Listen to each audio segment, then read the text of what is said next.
films such as Avatar, I think, was very much a game changer. I think as soon as people saw how amazing 3D can be if done properly, I think it kind of opened people up to kind of want to consume more 3D content.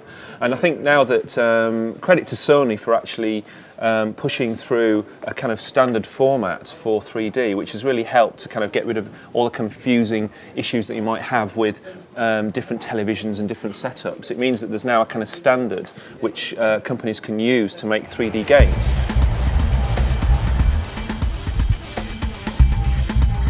So what does 3D mean for our PlayStation 3?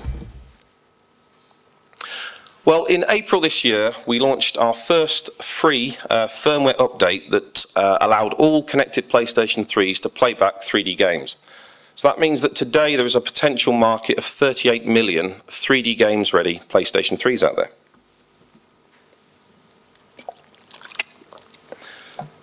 Last month we launched a free firmware update that supports the playback of 3D Blu-ray movies.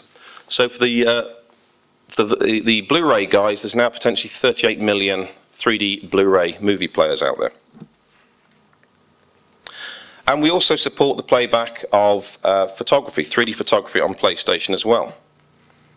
So with something like our Sony NEX camera, you can take 3D panoramic photos. So these work with a single lens. It's not a dual lens system, it's just a single lens.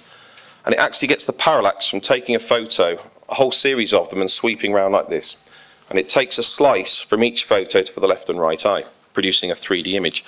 And you can get these enormous panoramic 3D images which you can view on your PlayStation 3. We've got our Play Memories app, which you can use to view your 3D photos, which is available for download on our PSN store. Again, it's free. PlayStation 3 can also support the playback of 3D MP4 movies. So we're in the early days of 3D, and we don't know what formats are going to become popular, and as you guys start to create 3D content, different formats are going to become popular. So it's great with the PlayStation 3 that we can support the playback of all sorts of different content types. We've also designed PlayStation 3 to be plug and play. All you have to do with PlayStation 3 is plug in HDMI and it will connect to your 3D TV, and you don't have to do anything else. Now what this means is, because PlayStation 3 knows that it's connected to a 3D display, we automatically augment the menu in your game with the Play in 3D option. So all you've simply got to do is click on your Play in 3D and you play your game and enjoy it in 3D.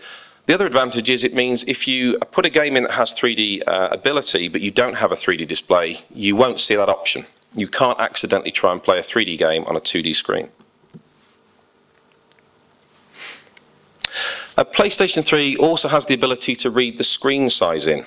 Now I'll explain in a bit more detail later why that's important, but if you take content designed for a small screen with a certain amount of depth and you just take that same content and you put it onto a large screen, not only does the image expand, but the depth also increases. And you have to be careful you don't go beyond certain comfortable limits for depth. So because PlayStation 3 knows how big the screen size is, we can automatically adjust the depth in the game so it's always as the creator intended.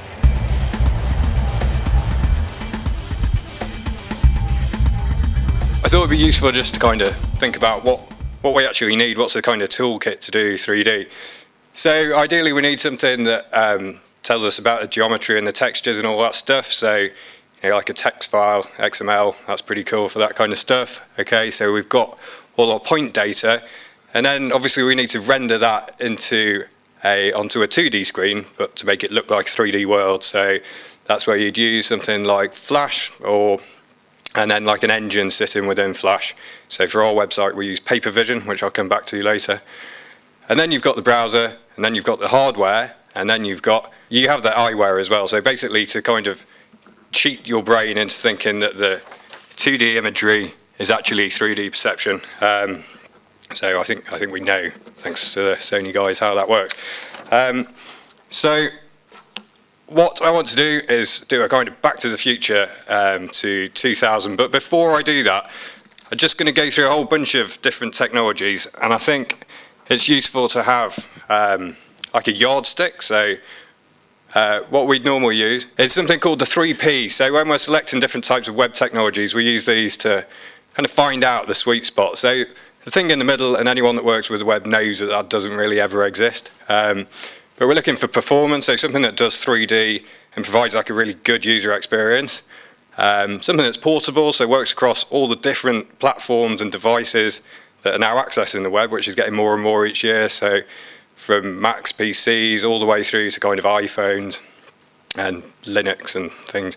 And then if we're going to use any plugins, then the kind of penetration of those plugins becomes an issue, really, because anything below, you know, kind of like 70% penetration, it means that people have got to go and get a plugin and download it and install it. So you're kind of putting a barrier between your content and people actually watching it.